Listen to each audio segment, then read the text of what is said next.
की बेटे। तो पहले नेबुला होता है, फिर प्रोटो स्टार बनता है, और उसके बाद जाके आपके पास न्यूक्लियर फ्यूजन शुरू हो जाता है और आपके पास एक स्टेबल स्टार बन जाता है और कोलैप्स बंद हो जाता है। ये आपको याद होना चाहिए यहाँ पर, ठीक है। अब उन्होंने बोला है एक स्टेबल स्टार है जो 15 टाइम्स, जिसका मास 15 टाइम्स ज्यादा है मास ऑफ सन से। तो बेटा ये लो मास स्टार की बात नहीं हो रही। सबसे पहली चीज यहां से हम लोगों को पता चल गया, this is a high mass star. अब देखो लो मास स्टार और हाई मास स्टार में फर्क क्या होता है, मैं आपको बताता हूं बेटा। नेबुला और प्रोटो स्टार तो दोनों में बनता है बेटा, नेबुला के बाद प्रोटो स्टार तो दोनों में बनता है बेटा। लेकिन अगर आपके पास हाई मास स्टार होता है, उसके बाद आपके पास स्टेबल के बाद रेड सुपर जायंट बनता है, RSG लिख दिया। उसके बाद आपके पास सुपरनोवा होता है। सुपरनोवा के बाद या तो आपके पास ब्लैक होल बन जाता है या तो न्यूट्रॉन स्टार बन जाता है। मैंने सबके इनिशियल्स लिख दिए। अगर यही लो मास स्टार होता तो स्टेबल स्टार के बनने के बाद आपके पास रेड जायंट बनता है। रेड जायंट के बाद धमाका होता है जिसको हम प्लैनेटरी नेबुला, जिसमें आपके पास फॉर्म होते हैं। उसके बाद आपके पास व्हाइट ड्वार्फ होता है और उसके बाद आपके पास ब्लैक ड्वार्फ होता है। तो देखो ये पूरी लाइफ साइकिल आ गई, एक लो मास स्टार की भी और एक हाई मास स्टार की भी। सवाल ये बोला भाई state the name of nuclear reaction, जो कि हम लोगों को पता है सन में हमेशा होता ही क्या है, न्यूक्लियर फ्यूजन रिएक्शन होता है सन के अंदर बेटा। इसके अलावा नेक्स्ट चीज that occur at the centre and describe this nuclear reaction. तो बहुत सिंपल सी चीज बोली हुई है, आपने सबसे पहले तो नाम लिखना है उस रिएक्शन का जो स्टार की फॉर्मेशन में हो रहा होता है। तो उस रिएक्शन का नाम क्या होता है बेटा, that is called nuclear fusion. सवाल को समझे, मैं आपको 110% गारंटी दे सकता हूं बेटा, बहुत सारे बच्चों को आंसर पता होता है बट बिकॉज सवाल ऐसा टेढ़ा मेढ़ा हुआ होता है कि हम लोग नहीं समझ पाते कि पूछ क्या रहे हैं। तो हमने सिर्फ सवाल को समझना है, कंटेंट आपको अल्हम्दुलिल्लाह आता है। तो न्यूक्लियर रिएक्शन का नाम न्यूक्लियर फ्यूजन। अब इस रिएक्शन में होता क्या है, डिस्क्राइब दिस रिएक्शन। तो अब हम वो बताएंगे कि isotopes of hydrogen nuclei fuse together. Fuse together का मतलब होता है कंबाइन टुगेदर बेटा, ठीक है। फ्यूज टुगेदर लिख दें यहाँ पे, या तो आप लिख सकते हैं कंबाइन टुगेदर भी लिख सकते हैं, to form more stable helium nucleus, ये nuclei and releases large amount of energy. तो आपके पास होता क्या है बेटे कि हाइड्रोजन के आइसोटोप्स कंबाइन होते हैं, और मैं इसकी रिएक्शन भी लिख देता हूं बेटा। आपके पास 2,1 और 3,1 होता है। हाइड्रोजन के आइसोटोप्स कंबाइन होके क्या बन जाता है बेटा, हीलियम बनता है। साथ में एक न्यूट्रॉन भी निकलता है और साथ में लार्ज अमाउंट ऑफ एनर्जी भी निकलती है बेटे। This is the reaction of nuclear fusion बेटे, ठीक है। और यही चीज उन्होंने पूछी भी थी और यही चीज हमने क्या कर दी, डिस्क्राइब भी कर दी बेटे इनको। आगे बोला भाई explain how this nuclear reaction helps to keep the star stable बेटा। तो बेटा मैं आपको एक चीज की तरफ याद दहानी करवाना चाहता हूं बेटा। जैसे ही आपका स्टार स्टेबल होता है बेटा, तो अब स्टेबल क्यों होता है, उसको स्टेबल स्टार बोल क्यों रहे हैं, उसका रीजन भी जरा सुन लें बेटा। देखो आपके पास इस स्टार बनने से पहले बाहर से एक फोर्स लग रही होती है which is called gravitational force. और ये ग्रेविटेशनल फोर्स बहुत ज्यादा होती है, इतनी ज्यादा होती है जब स्टेबल स्टार बना हुआ नहीं होता, इतनी ज्यादा होती है कि आपके जो पार्टिकल्स हैं वो कोलैप्स हो के कहां पर मीट कर रहे होते हैं बेटा, सेंटर में मीट कर रहे होते हैं। लेकिन जैसे ही स्टार स्टेबल बन जाता है तो ये कोलैप्स बंद हो जाता है। तो सवाल ये है कि ये कोलैप्स बंद हो क्यों रहा है? वो इसलिए हो रहा है कि अब जो पहले बाहर से लगने वाली ग्रेविटेशनल फोर्स थी ना बेटे, अब वो बैलेंस हो गई है। किससे बैलेंस हो गई है? अंदर से लगने वाली फोर्स से। अब सर ये जो अंदर से फोर्स लग रही है ये किस वजह से प्रोड्यूस हुई? ये प्रोड्यूस हुई न्यूक्लियर फ्यूजन की वजह से। And that is why the star is called a stable star बेटे। तो जरा देखो, अब सवाल जरा देखना, explain how this nuclear reaction helps to keep the star stable। ये जो रिएक्शन आपका हुआ है ऊपर, इससे स्टार स्टेबल क्यों हो रहा है? क्योंकि बेटे इस रिएक्शन के होने की वजह से अब अंदर से भी एक फोर्स लगना शुरू हो गई है जिसकी वैल्यू ग्रेविटेशनल फोर्स के बराबर है। अब ये वही बात आ गई कि अगर अब्बास साहब जो हैं, अब्बास साहब ये रहे हमारे प्यारे हसीन फिजिकली 100% फिट अब्बास साहब, अगर अब्बास साहब को कोई यहां से खींच रहा है और सेम अमाउंट ऑफ फोर्स को यहां से भी लगा रहा है, तो अब्बास साहब आप कहां जाएंगे? किसी एक के पास जाएंगे या बीच में ही रहेंगे? अब्बास साहब जरा बताइएगा। Exactly exactly। तो बेटे स्टार स्टेबल क्यों हुआ? अब्बास बात समझ में आई मेरे बच्चे? ठीक हो गया। अब यही आंसर हम यहाँ पे लिख देंगे बेटे। तो हम लोग यहाँ पे बताएंगे कि द एनर्जी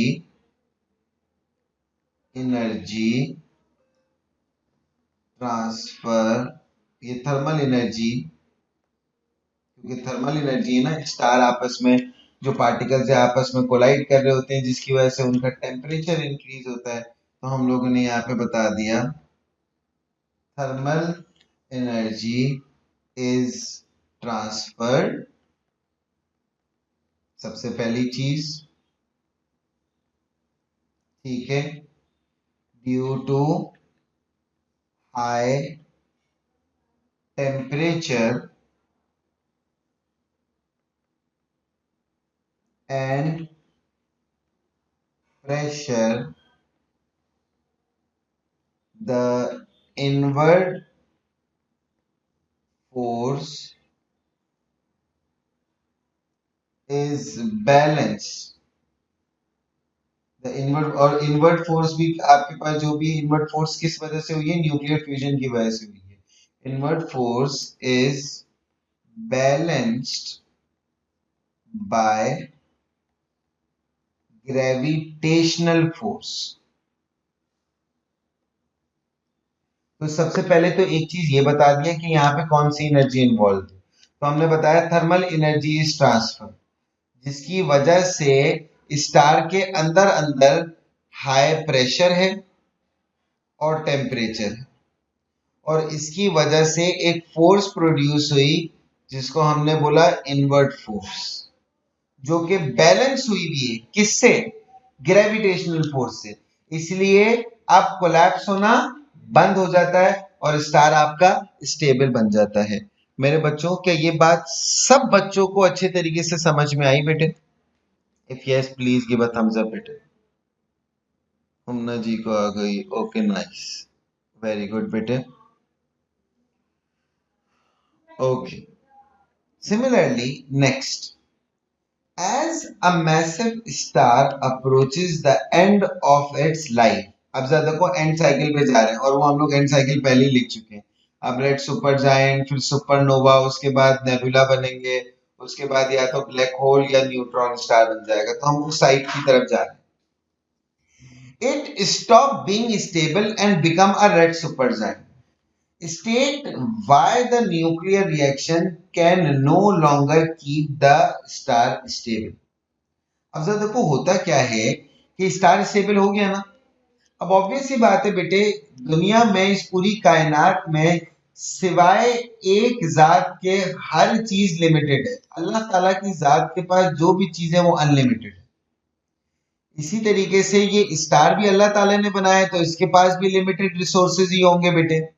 ये स्टार स्टेबल क्यों बना था? क्योंकि सर जो सेंटर में कोर में इसके एक रिएक्शन चल रहा था जिसका नाम क्या था? Nuclear fusion. न्यूक्लियर फ्यूजन में होता क्या है सर? हाइड्रोजन कंबाइन होके क्या बन जाता है? हीलियम। अब एक टाइम आएगा कि यहां पर कोर में हाइड्रोजन जो है वो क्या हो जाएगा बेटा? दैट विल रन आउट बेटे, खत्म हो जाएगा। जब हाइड्रोजन खत्म होगा तो फ्यूजन रिएक्शन भी क्या हो जाएगा? कम हो जाएगा। जब फ्यूजन रिएक्शन कम होगा तो उसकी वजह से जो इनवर्ट फोर्स प्रोड्यूस हो रही है वो भी क्या हो जाएगी? कम हो जाएगी।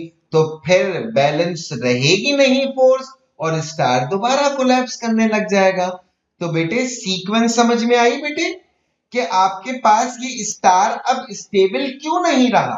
क्योंकि सर ये स्टेबल स्टार था ही कब? जब यहाँ पर हाइड्रोजन फ्यूज हो रहा था और हीलियम बना रहा था। अब सर हाइड्रोजन ही खत्म हो गया तो फ्यूजन रिएक्शन भी कम हो गया। फ्यूजन रिएक्शन कम तो इनवर्ट फोर्स कम, इनवर्ट फोर्स कम तो फोर्स बैलेंस ही नहीं रही और स्टार स्टेबल नहीं रहा। तो भाई state by nuclear reaction can no longer keep the star stable. तो आंसर इसका क्या हो जाएगा? बिकॉज स्टेबल बनाने के लिए फ्यूजन चाहिए और फ्यूजन के लिए हाइड्रोजन चाहिए और हाइड्रोजन ही क्या हो गया? खत्म हो गया। तो हम यहां पे लिख देंगे ये के not enough hydrogen left for fusion. ठीक हो गया बेटा? हाइड्रोजन खत्म, फ्यूजन खत्म, इनवर्ट फोर्स कम, इनवर्ट फोर्स कम तो ऑब्वियस सी बात है फोर्स बैलेंस नहीं रही। अब क्या हो जाएगा? अनस्टेबल हो जाएगा। Next, describe what then happened to red supergiant. Red supergiant का क्या होता है बेटा? तो हमें पता है कि रेड सुपरजाइंट एक्सप्लोड होता है और उसके एक्सप्लोजन को हम लोग क्या बोलते हैं बेटा? सुपरनोवा। उसके बाद और इसी सुपरनोवा में आपसे ये भी सवाल पूछा जाता है इस सेक्शन में कि बेटे where are heavy elements form. Heavy elements कहां पर फॉर्म होते हैं बेटे? तो वो सुपरनोवा में फॉर्म होते हैं बेटे। तो आपके पास हैवी एलिमेंट्स सुपरनोवा की वजह से ही फॉर्म होते हैं और उसकी वजह से जब ये धमाका होता है बेटा छोटे छोटे नेबुलास भी बनते हैं और उसके बाद या तो न्यूट्रॉन स्टार बन जाता है या तो ब्लैक होल बन जाता है। तो यही एक्सप्लेनेशन यहाँ पे देंगे। तो हम लोग यहाँ पे बताएंगे कि it then explodes and turns into supernova. ठीक हो गया? अब उसमें क्या होता है? ड्यूरिंग विच हैवी एलिमेंट से मेरे पास मुराद क्या है बेटे? बड़े मतलब आयरन जैसे एलिमेंट्स भी फॉर्म हो जाते हैं बेटे। हैवी एलिमेंट्स आर फॉर्म बेटे। ठीक है, एक चीज ये लिख दी। उसके बाद nebula after supernova, after supernova nebula forms leaving behind neutron star और ब्लैक होल। तो देखो ये एक ऐसा क्वेश्चन था जिससे आपकी पूरी की पूरी स्टार की लाइफ साइकिल डिस्क्राइब हो गई मेरे बच्चों। मेरे बच्चों क्या ये सवाल सबको अच्छे तरीके से समझ में आया? If yes please give a thumbs up and if anyone has any problem please do let me know ताकि मैं रिजॉल्व करूं। जी दानियल भाई आपका सवाल है? नहीं सर वो गलती से हो गया। कोई मसला नहीं दानियल भाई, कोई मसला नहीं, कोई मसला नहीं। नाइस बेटे। ओके आइए जी द नेक्स्ट क्वेश्चन बेटे। यहाँ पे तो ठीक है, सही है। जरा देखिएगा जी। दानी भाई आप ही मुझे जवाब देंगे बेटे। दानी भाई सवाल ये है आपके पास कि अल्फा पार्टिकल की कॉम्पोजिशन बता दो। What is the composition of alpha particle? दो प्रोटॉन और दो न्यूट्रॉन। Very good. इलेक्ट्रॉन का जिक्र करूंगा? नहीं। वेरी गुड, क्योंकि इसमें होते ही नहीं है। अच्छा, एक और चीज दानी भाई ने तो बता दिया बेटे, जिनको नहीं पता उनके लिए मैं एक चीज बता दूं। देखो, अल्फा पार्टिकल हीलियम न्यूक्लियाई को ही बोलते हैं। बस हीलियम में दो प्रोटॉन, दो न्यूट्रॉन और दो इलेक्ट्रॉन होते हैं। जब इसी हीलियम से आप दो इलेक्ट्रॉन निकाल लें, तो देखो जब इलेक्ट्रॉन निकालते हैं चार्ज क्या आता है? +2। तो अल्फा पार्टिकल के पास दो प्रोटॉन और दो न्यूट्रॉन ही बचते हैं बस। तो अल्फा पार्टिकल को इसीलिए हीलियम न्यूक्लियाई भी बोला जाता है। तो हमने यहाँ पे बता दिया, it consist of 2 neutrons and 2 protons. दो न्यूट्रॉन और दो प्रोटॉन्स है। दानी भाई, state the name of the particle that is identical in composition to an alpha particle. कौन है बेटे? हीलियम। वेरी गुड, अभी अभी बताया बेटा, हीलियम न्यूक्लियस बिल्कुल अल्फा पार्टिकल जैसा है, बस सिर्फ और सिर्फ दोनों में फर्क क्या होता है? इलेक्ट्रॉन एक में है और एक में नहीं है। अच्छा जी, अरहम साहब जरा माइक ऑन करें बेटे। अरहम साहब हमारे साथ हैं। अरहम भाई, आपको मैं गाइड करता रहूंगा, आप मुझे बताइएगा। अच्छा चलो ठीक है। आयशा नाजिश, आप माइक ऑन करें। आयशा बेटे, आपके पास यहाँ पे बोला हुआ है the alpha particles decay of thorium produces N isotopes of radium. बेटा थोरियम था, थोरियम वाज 230 बेटा। आप मुझे बता सकती हैं बेटे कि आपके पास थोरियम के बारे में उन्होंने ऊपर बताया अभी 230 एंड 90, इससे अल्फा पार्टिकल निकालूंगा तो क्या बचेगा बेटा? जरा और कैसे निकालते हैं, जरा प्लीज बताइएगा इसको बेटे। आयशा नजर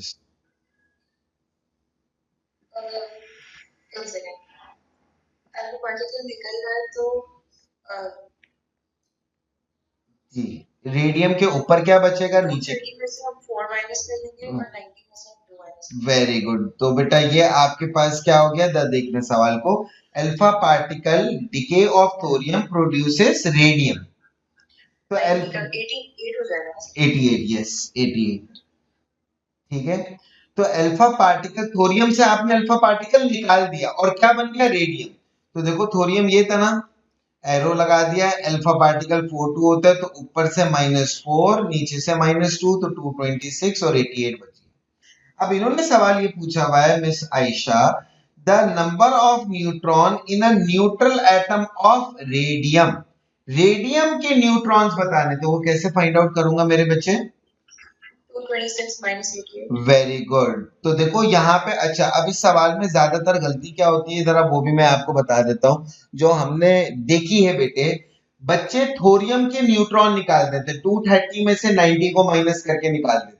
ऑल्दो उन्होंने डिस्क्रिप्शन में लिखा हुआ था कि थोरियम ने पहले अल्फा पार्टिकल डिके किया है, उसके बाद रेडियम बना है, और आपको रेडियम के न्यूट्रॉन्स बताने। तो बेटे पहले थोरियम से अल्फा पार्टिकल निकालना पड़ेगा, रेडियम बनाना पड़ेगा, और अब हम लोगों को रेडियम के न्यूट्रॉन्स बताने हैं। तो 226 में से 88 को माइनस कर देंगे, that will tell you the number of neutrons of radium बेटे। ठीक हो गया। उसके बाद बेटे Ayesha Nazish, the number of electron in a neutral atom of isotopes of radium. Electron कितने होंगे बेटे? 88। वेरी गुड बेटे, याद रखें ये जो नीचे वाला नंबर होता है ना, this represent number of proton, और जितने प्रोटॉन होते हैं उतने ही आपके पास क्या भी होते हैं? इलेक्ट्रॉन। ये जो ऊपर वाला नंबर होता है ना, इसको हम लोग न्यूक्लियॉन नंबर बोलते हैं, क्योंकि इसके अंदर प्रोटॉन प्लस न्यूट्रॉन हुए हुए होते हैं। और अगर आपने न्यूट्रॉन मालूम करना हो तो ऊपर वाले नंबर में से नीचे वाले नंबर को माइनस कर देते हैं। मतलब न्यूक्लियॉन नंबर में से एटॉमिक नंबर को माइनस कर दो तो प्रोटॉन खत्म हो जाएंगे, बचेंगे कैसे? और सिर्फ इलेक्ट्रॉन बच जाएंगे, सॉरी न्यूट्रॉन बच जाएगा। तो बेटा ये आपके पास रेडियो एक्टिविटी से रिलेटेड क्वेश्चन था बेटे। अच्छा जी, next, the half life of thorium. अच्छा इन सवालों को जरा देखिएगा कैसे रिजॉल्व करते हैं। आपको हाफ लाइफ बता दिए। हाफ लाइफ का मतलब आधी जिंदगी, मतलब 75,000 ईयर्स के बाद थोरियम का इफेक्ट आधा हो जाएगा। लेट सपोज अगर थोरियम 100% है अभी, तो 75,000 ईयर्स के बाद वो क्या हो जाएगा 50%। फिर और फर्दर 75,000 ईयर के बाद और आधा हो जाएगा 25%। तो हाफ लाइफ का मतलब ये होता है बेटा। अब जरा देखो, इन्होंने बोला हुआ है कि sample of radio active sample contain 7.2 10 to the power of 16। मतलब जब ओरिजिनली थोरियम के पास कितने सैंपल्स हैं, मतलब कितनी उसके अंदर से रेडियो एक्टिव रेडिएशन निकल रही है, 7.2 10 टू द पावर 16 आपके पास एटम्स एट अ टाइम निकल रहे हैं थोरियम से। Determine the time it takes for the number of thorium to decrease 9 exponent 15। तो देखो अभी है कितने 7.2 exponent 16, कम कर करके कितना करना है कम 9 exponent 15 करना है। तो आप बेटा इसको हाफ करते रहो उस वक्त तक जब तक आपके पास 9 exponent 15 की वैल्यू ना आ जाए। तो सबसे पहले आपने 7.2, अच्छा सर हाफ क्यों कर रहे हैं, अब एक सवाल इसको गौर से समझना है।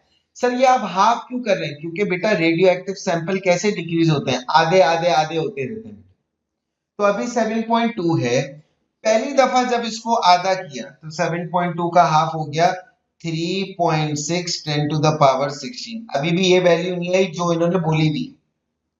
फिर इसको और फर्दर हाफ कर दिया तो आपके पास आ गया बेटा 1.8 10 टू द पावर ऑफ 16। फिर इसको और फर्दर हाफ कर दिया तो आपके पास बन गया बेटा 0.9 10 टू द पावर 16। अच्छा 0.9 10 टू द पावर 16 लिखूं या आपके पास 9 एक्सपोनेंट 15, थोड़ी बहुत मैथ्स यहाँ पे लग रही है तो बेटा बात एक ही है। क्योंकि जरा देखो इस 9 एक्सपोनेंट 15 को मैं चेंज करूं, पॉइंट को मैं आगे कर दूं बेटे, तो ये it will become 0.9 10 to the power 16। तो बेटे हमने कब तक हाफ करना है, ओरिजिनली ये था और हमें यहां तक लाना है। तो मैं क्या करता रहा, हाफ करता रहा। तो जरा मुझे बताएं कितनी दफा हाफ किया, 1 2 3, और हर दफा हाफ करने पर कितना टाइम लगा होगा, हाफ लाइफ दी हुई है ना बेटा। पहली दफा हाफ कितने साल में हुआ होगा 75,000 ईयर, दूसरी दफा हाफ भी कितने साल में हुआ होगा 75,000 ईयर, तीसरी दफा हाफ कितने साल में हुआ होगा 75,000 ईयर। तो इसका मतलब क्या हुआ, 7.2 एक्सपोनेंट 16 से अगर डिक्रीज होते होते ये 9 एक्सपोनेंट 15 तक आ रहा है तो उसको कितना टाइम लगा सर, 3 दफा 75,000 ईयर लगे। तो हमने क्या कर दिया 2 मल्टीप्लाई बाय 75,000 कर दिया बेटा। तो this will become how much बेटे, 2 मल्टीप्लाई बाय 75,000, सो 150,000 ईयर्स लगेंगे थोरियम को इस वैल्यू से इस वैल्यू तक पहुंचने में बेटे। मेरे बच्चों क्या ये बात सब, जी जी बेटे दानी, 3 से मल्टीप्लाई नहीं ओ सॉरी हाँ 2 से कर दिया मैंने, 3 से करना, sorry, thank you thank you thank you दानी भाई। मेरे बच्चों क्या ये बात सबको अच्छे से समझ में आ गई बेटे। तो दिस वुड बिकम 225,000। बेटा किसी को अगर कोई भी चीज समझ में नहीं आई ना बेटे, और अगर वो बोलना भी नहीं चाहता बेटे, तो वो और शर्म भी आती है बेटा, अगर ये वाला एलिमेंट भी है बेटे, तो आप एक काम करें, आप प्लीज मुझे ना मैसेज कर दें बेटे, ठीक है, यू कैन मैसेज मी बेटे, मैं आपको वहां पर रिजॉल्व करवा दूंगा बेटा, आपको टेंशन लेने की कोई जरूरत नहीं है बेटे, प्लीज, ठीक है। यहां तक आई होप सो सबको अच्छे तरीके से बात समझ में आ गई होगी। This is a good question बेटे, जरा देखिएगा आपके पास बोला हुआ क्या है, जरा इसको समझते हैं बेटा। ये आपके पास स्पेस फिजिक्स से रिलेटेड है। अर्थ का आपको रेडियस दे दिया है बेटे which is 6.4 10 to the power 6, और बताया by and rotate it its own axis once every 24 hours.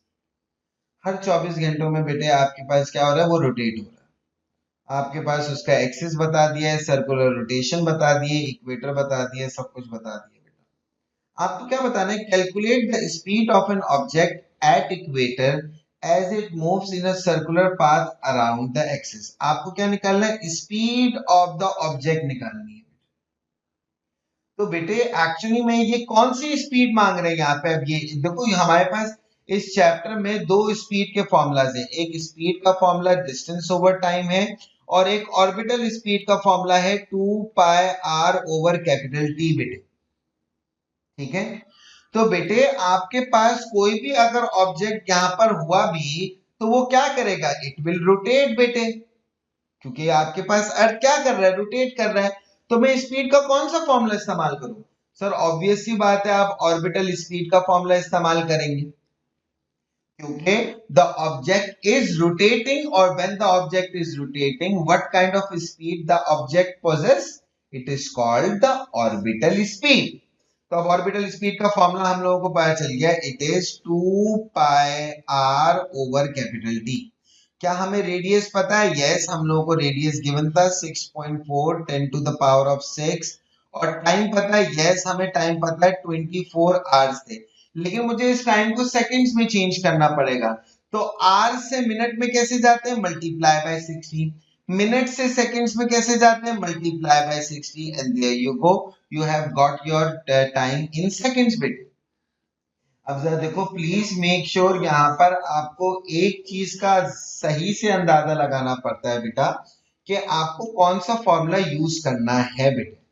अब देखो यहाँ पे आपको डिस्टेंस गिवन ही नहीं है बेटे, आप यहाँ से भी अंदाजा लगा सकते हैं, तो डेफिनेट सी बात है ऑर्बिटल स्पीड का ही फॉर्मूला लगेगा बेटे, और आपके पास आंसर आ रहा है 470 मीटर पर second after rounding it of बेटे। नेक्स्ट क्वेश्चन बेटे, explain why the speed around the axis of rotation of an object on earth decreases as the distance of the object from equator increases। मतलब क्या है, जरा इसको समझिएगा। उन्होंने बोला कि आपके पास जो ऑब्जेक्ट की स्पीड है ना बेटे, वो डिक्रीज हो रही है। कब डिक्रीज हो रही है, कि जब आपका ऑब्जेक्ट इक्वेटर से दूर जाता जा रहा है, मतलब ये इक्वेटर है, अगर आपका ऑब्जेक्ट इक्वेटर से दूर जाता जा रहा है, लेट सपोज ऑब्जेक्ट आपका यहां पर आ गया, तो भाई इसकी स्पीड हुई है डिक्रीज, और उसकी वजह बता दे भाई स्पीड डिक्रीज क्यों हुई है। तो हमने बताया कि भाई इधर देखना, समझना इसको लॉजिकली। अब एक ऑब्जेक्ट यहां पर था, तो देखो एक ये पूरा सर्कल है ना बेटा, और एक ऑब्जेक्ट यहां पर है, तो इसको पूरा एक तरीके से डायमीटर कवर अप करना है, पूरा सरकमफेरेंस इसको ट्रेवल करना है। लेकिन अगर एक ऑब्जेक्ट यहां पर आ गया बेटा, अब आपके पास देखो डिस्टेंस हो गया कम, लेकिन टाइम अभी भी उसको उतना ही लग रहा है बेटा। अब चाहे ऑब्जेक्ट यहां पर हो चाहे ऑब्जेक्ट यहां पर हो, दोनों ऑब्जेक्ट्स को टाइम कितना लग रहा है, 24 आवर। लेकिन अगर मैं इस ग्रीन वाले ऑब्जेक्ट की बात कर रहा हूं, ये ज्यादा डिस्टेंस ट्रेवल कर रहा है 24 आवर्स में, और इस ब्लू वाले ऑब्जेक्ट की बात करूं तो ये कम डिस्टेंस ट्रेवल कर रहा है। मैथ्स बेटे इन्वॉल्व आ गई, कि आपके पास जब वो इक्वेटर से ऊपर है तो बेटा उसका जो, अब ऑब्वियस सी बात है ये भी रोटेट ही करेगा यहां पर अगर ऑब्जेक्ट होगा, तो क्योंकि अब ये डिस्टेंस कम ट्रेवल कर रहा है, सर्कल का पता है ना, सर्कल में अगर आप बिल्कुल सेंटर में हो तो उस वक्त आप डायमीटर ट्रेवल करते हैं, अगर आप ऊपर होते तो वो डायमीटर से कम ही होता है बेटा, या नीचे हो जाओ तो डायमीटर से कम ही है। तो इसका मतलब है the blue object is covering less distance in 24 hours, whereas the green object is traveling more distance in 24 hours। अब ऑब्वियस सी बात है, अगर मैं एक एग्जांपल दूं कि फातिमा जावेद भी बेटे गाड़ी चला रही हैं, लेकिन वो 24 घंटे में बेटे अगर कराची से हैदराबाद पहुंची हैं, मैं भी गाड़ी चला रहा हूं, कराची से हैदराबाद तक ही पहुंच रहा हूं, लेकिन मैं 4 घंटे में पहुंच गया, तो किसकी स्पीड ज्यादा होगी, सर दोनों ने डिस्टेंस तो सेम ट्रेवल किया है, लेकिन आपको कम टाइम लगा है और फातिमा को ज्यादा टाइम लगा है। तो इसका मतलब ये हुआ कि फातिमा की स्पीड कम होगी और आपकी स्पीड से ज्यादा होगी, और यही इस क्वेश्चन का आंसर भी है। अब जरा सवाल को दोबारा पढ़ें कि अगर speed of the object decrease हो रही है, कब? जब आपका ऑब्जेक्ट इक्वेटर से दूर जा रहा है।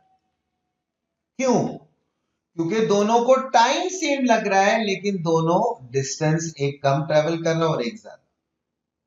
तो हम यहां पे बता देंगे the object travels less distance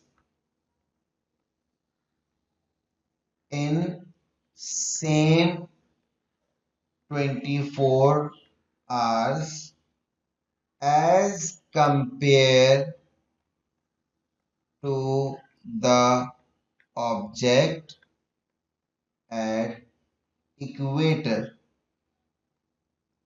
which travels more distance in 24 hours। बेटे मेरे बच्चों, क्या ये कॉन्सेप्ट, ये बात सबको अच्छे तरीके से समझ में आई? अच्छा, एक और चीज मजे की बताऊं बेटा, ये जो स्पेस फिजिक्स के सवाल है ना बेटा, all these questions are predictable. मतलब आप बता सकते हैं कि अगर आपने 2 से 3 साल के सवाल अच्छी तरीके से कर लिए बेटे, आप उसके बाद आराम से जज कर सकते हैं कि जो भी आपके पास आंसर आएंगे, क्वेश्चंस आएंगे, उनके आंसर्स क्या होंगे। रिपीटेटिव क्वेश्चंस होते हैं, आपके पास कॉन्सेप्ट रिपीट हो रहे होते हैं, तो इसलिए इजी टू अंडरस्टैंड है। तो जो जो क्वेश्चंस करवा रहा हूं मैं आपके साथ बेटे, मेक श्योर करें कि वो आपके 100% आपको समझ में आए बेटे। जरा मुझे बताइएगा बेटे सब बच्चे, by showing your thumbs up बेटे, क्या ये बात सबको अच्छी तरीके से समझ में आई? और अगर कोई सवाल है तो वो भी पूछे बेटे। ठीक हो गया। आरम भाई, आपको समझ में आ गई? ठीक हो गया जी। ओके जी, अब्बास भाई को भी समझ में आ गई, that's crazy. Okay, the object move around the sun because a force act on the earth. State what provide this force. अब जरा देखो, आपके पास सारा का सारा सोलर सिस्टम में जितनी भी बॉडीज देख लो, सब की सब क्या कर रही है? रोटेट कर रही है, ऑर्बिट कर रही है। अब सवाल ये है कि ऑर्बिट करते वक्त एक फोर्स होती है, जब भी कोई बॉडी सर्कुलर पाथ में मूव करती है बेटे, उसमें एक फोर्स होती है। कोई इस फोर्स का नाम बताएगा? एनी वन बेटे, दानी भाई। जब ऑब्जेक्ट एक सर्कल में मूव कर रहा है तो बेटा उसमें एक फोर्स इन्वॉल्व होती है, वो फोर्स का नाम क्या है बेटे, दानी भाई? वेरी गुड होमना बेटे, the force is called centripetal force. अब सवाल ये है कि ये तमाम प्लैनेट्स, एस्ट्रॉइड, मीटेरॉइड्स, कॉमेट्स, इनके पास ये सेंट्रीपिटल फोर्स कहां से आ रही है? तो बेटे जो ग्रेविटेशनल फील्ड की अट्रैक्शन होती है, उसकी वजह से ये सेंट्रीपिटल फोर्स डेवलप होती है, और उसकी वजह से ही तमाम प्लैनेट्स, तमाम आपके पास एस्ट्रॉइड, मीटेरॉइड्स, कॉमेट्स, ये तमाम सेलेस्टियल बॉडीज जो हैं वो ऑर्बिट कर रही होती है। तो बेटे हमें पता है कि every object in the solar system has centripetal force, but the question was who is providing this centripetal force, or what is the reason for this centripetal force? So the reason is gravitational। हम लोग सब के सब किसके around orbit करते हैं? सन के around. तो सन की जो ग्रेविटेशनल फील्ड है, उसकी वजह से सेंट्रीपिटल फोर्स डेवलप हो रही है। So the gravitational attraction of sun produces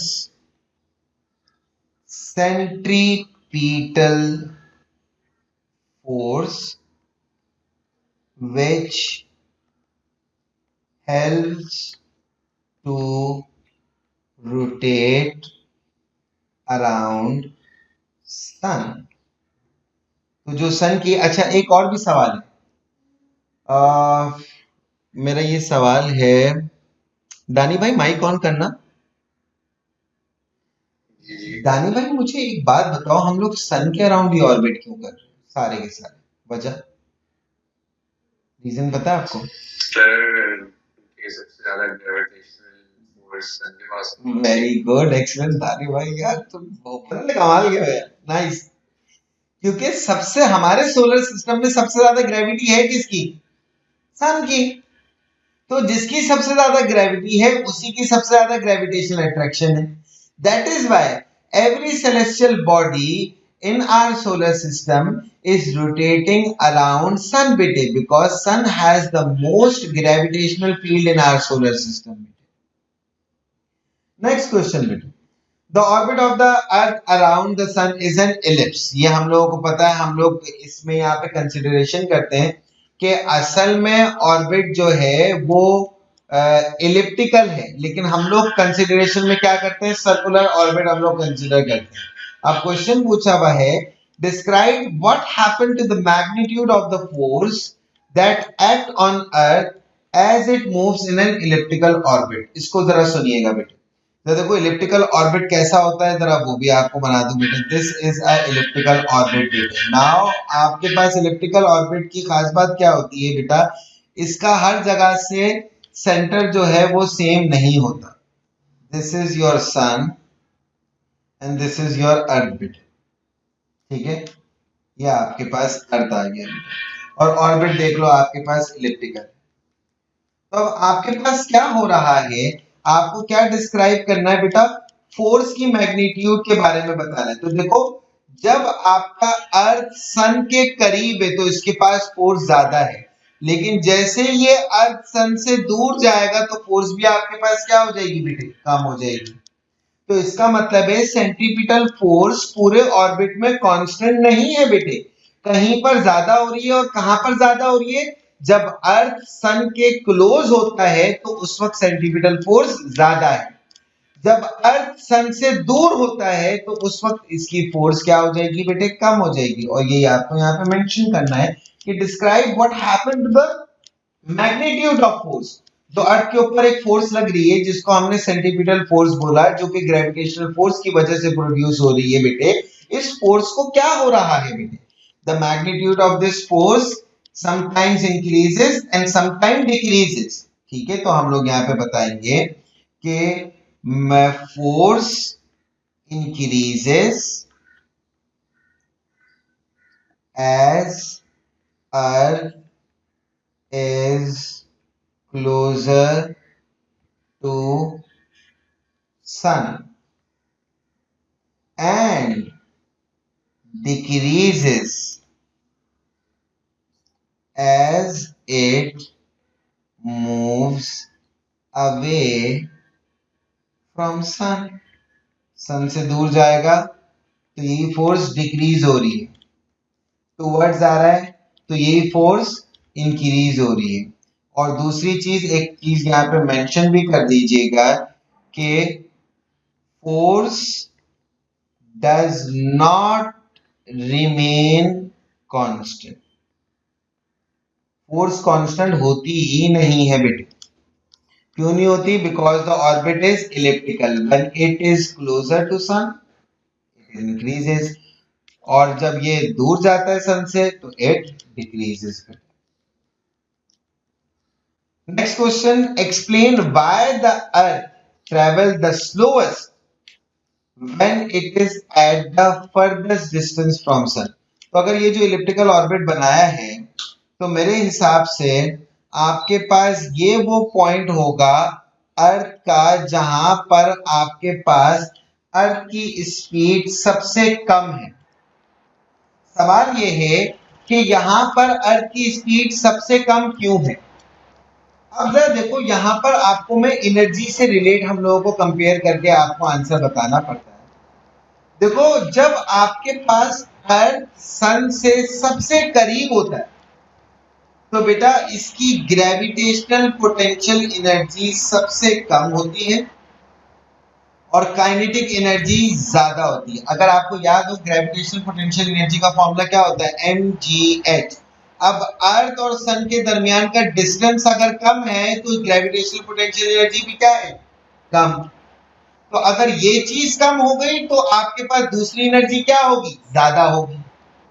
अब आपके पास अगर अर्थ सन से सबसे ज्यादा दूर है तो यहां पर इसकी जीपीई ज्यादा है, तो काइनेटिक एनर्जी क्या हो जाएगी बेटे, कम हो जाएगी।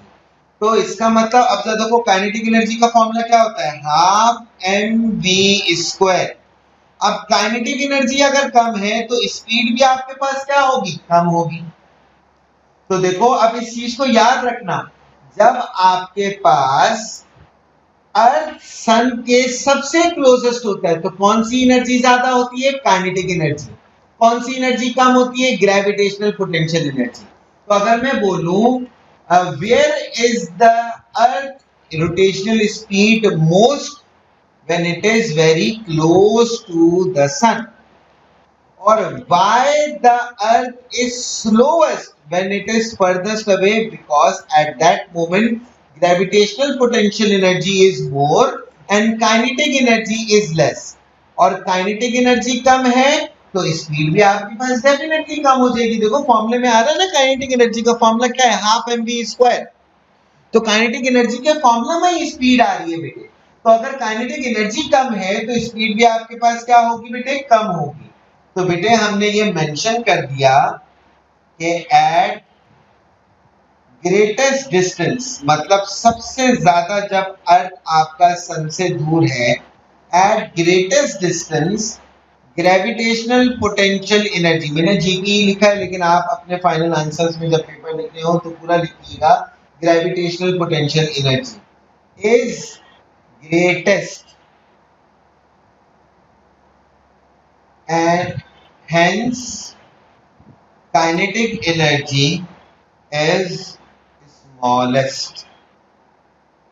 तो बेटा जब सबसे ज्यादा दूर अर्थ सन से होता है वहां पर आपके पास ग्रेविटेशनल पोटेंशियल एनर्जी क्या होती है, ग्रेविटेशनल पोटेंशियल एनर्जी मैक्स होती है, और काइनेटिक एनर्जी आपके पास क्या होती है बेटा, मिनिमम। और अगर काइनेटिक एनर्जी मिनिमम है तो उसकी वजह से आपके पास स्पीड भी क्या होगी बेटे, स्पीड भी आपके पास मिनिमम होगी। और इसी तरीके से जब सबसे करीब होता है आपके पास अर्थ सन से तो आपके पास बेटे काइनेटिक एनर्जी उस वक्त क्या होती है बेटे, काइनेटिक एनर्जी इज मैक्स। और काइनेटिक एनर्जी अगर मैक्स है तो आपके पास स्पीड भी क्या होगी बेटे, स्पीड भी आपके पास मैक्स होगी।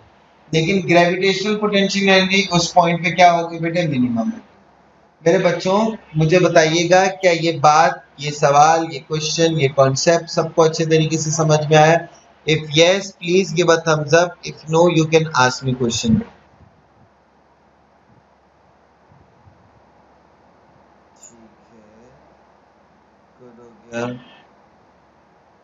नाइस। इसमें बेटे आपको भी समझ में आ गया बेटे? हुजैफा बेटे आप भी जरा प्लीज मुझे मेंशन करते रहे। आयशा फरूक प्लीज आप भी मेंशन करते रहिएगा बेटे।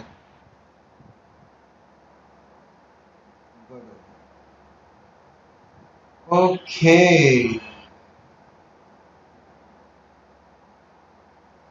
प्लीज क्वेश्चन को जरा देखिएगा। अच्छा आपके पास बेटे जरा देखें, ये जो मैंने फाइल बनाई हुई है बेटे इसमें 2024 के आईजीसीएसई और ओ लेवल दोनों के क्वेश्चंस मौजूद हैं बेटे। मतलब 2024 में जितने क्वेश्चंस आए हैं ना वो तमाम के तमाम यहाँ पे हमने इंक्लूड कर दिए। ठीक है, तो it will help you out allot बेटे। तो प्लीज इसको कंप्लीट करना आफ्टर द क्लास। जरा यहाँ पे देखते हैं जितने क्वेश्चंस मैं करवा रहा हूँ वो तो होंगे। आपके पास बोला हुआ है an experiment direct alpha particle at a very thin sheet of gold foil में। ये गीगर मार्क्सन रदरफोर्ड एक्सपेरिमेंट के बारे में बात हो रही है। Most of the alpha particle pass through the thin foil, ज्यादातर हमने देखा था ना अल्फा पार्टिकल बिना किसी से टकराए ऐसे ही पास हो गए थे। तो उससे बेटे क्या कंक्लूजन निकाला था, ये तो आपके पास ऑब्जर्वेशन आ गई बेटे। दिस इज द ऑब्जर्वेशन कि most of the alpha particle pass through without any deflection. अब इस ऑब्जर्वेशन से आपने क्या कंक्लूजन निकाला है जरा वो बताना है बेटा। तो क्या कंक्लूजन था बेटा कि सर अगर ज्यादातर अल्फा पार्टिकल किसी से नहीं टकरा रहे तो इसका मतलब तो यही होता है कि ज्यादातर जो एटम है it has an empty space. तो इसका कंक्लूजन क्या होता है? Most of the atom is empty space. खाली जगह एटम के अंदर बहुत ज्यादा है, इसलिए तो वो अल्फा पार्टिकल किसी से टकराए नहीं, वरना तो किसी ना किसी से टकरा जाते ना बेटा। उसके बाद ये पूरा का पूरा रदरफोर्ड एक्सपेरिमेंट इन्होंने पूछ लिया है कि some of the alpha particle are deflected less than 90, कुछ पार्टिकल 90 से कम डिफ्लेक्ट हुए थे और बहुत कम पार्टिकल बाउंस बैक होकर रदरफोर्ड या गीगर मार्सन के पास वापस आ गए। तो ये कंक्लूजन बताते हैं इससे और इसकी एक्सप्लेनेशन भी बताते हैं। ठीक है, तो बेटे आपके पास इसका कंक्लूजन, दो कंक्लूजन। नंबर 1 कि आपके पास ये अगर एक एटम है बेटे, ये न्यूक्लियस आ गया, ठीक है, और ये इलेक्ट्रॉन, ज्यादातर अल्फा पार्टिकल पास हो रहे थे क्योंकि खाली जगह थी ना बेटा। कुछ जो थे जो न्यूक्लियस के करीब थे बेटे वो एंगल्स पे डिफ्लेक्ट हुआ, और जो बिल्कुल ही जिन्होंने हेड ऑन कोलिजन किया वो तो बाउंस बैक हो गई। तो बेटा ये दोनों चीजें जो है आपके पास न्यूक्लियस की वजह से हो रही है। तो नंबर 1 कंक्लूजन के क्योंकि बहुत कम अल्फा पार्टिकल्स डिफ्लेक्ट हुए, तो इसका मतलब क्या हुआ? The nucleus is very small. Nucleus is very small. अब ये आपने कंक्लूजन तो निकाल लिया किस ऑब्जर्वेशन को देखते हुए कि very few alpha particles deflected. अब इसकी एक्सप्लेनेशन भी बतानी है कि भाई आपने क्यों बताया कि भाई why the nucleus is small. तो इसका reason because not many alpha particles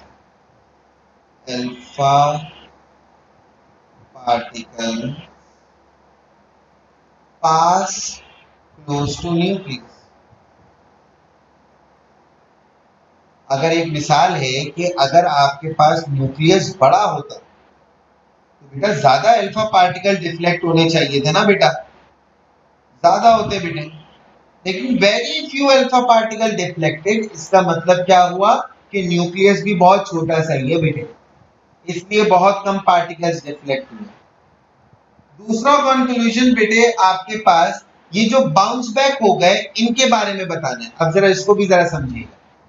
जरा देखो आपके पास जो अल्फा पार्टिकल्स जा रहे हैं इनका भी चार्ज आपके पास क्या है? पॉजिटिव है। न्यूक्लियस का चार्ज भी क्या है? पॉजिटिव।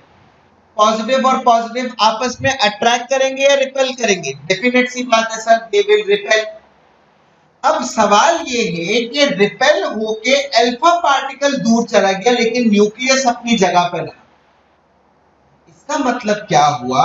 ऑल्दो दोनों हैं पॉजिटिव पॉजिटिव, दोनों एक दूसरे को रिपेल ही कर रहे हैं, लेकिन रिपेल करके ये दूर चला गया और ये अपनी जगह पर ही रहा। तो इसका मतलब ये हुआ कि न्यूक्लियस के पास ज्यादा रिपल्जन फोर्स है, और इसके पास ज्यादा रिपल्जन फोर्स इसी वजह से है क्योंकि आपके पास इसका मास ज्यादा होगा बेटा।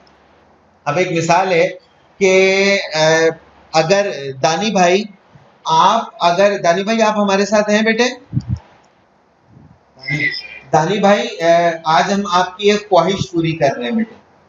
आपको बेटे बिग शो को देखने का बहुत शौक था बेटा, ये आ गए आपके सामने बिग शो, ठीक है, और ये आ गए दानी भाई। दानी भाई आप बिग शो के सामने इतने से ही दिखोगे ना, ऐसे ही है ना?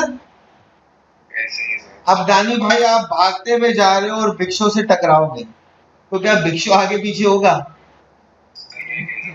बिल्कुल, आप पीछे चले जाओगे। तो हालांकि फोर्स तो दोनों की रिपल्जन थी, लेकिन गिरे आप और बिग शो अपनी जगह पे रहा। क्यों? एग्जैक्टली, तो उसकी फोर्स भी ज्यादा है। तो अब जरा देखो ये जो 180 डिग्री पे डिफ्लेक्ट हुए अल्फा पार्टिकल्स, इनका क्या इश्यू है भाई? इनकी कंक्लूजन और एक्सप्लेनेशन बता दो।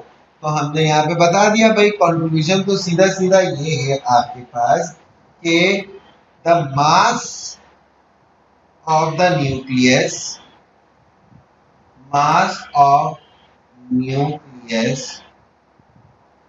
is much greater than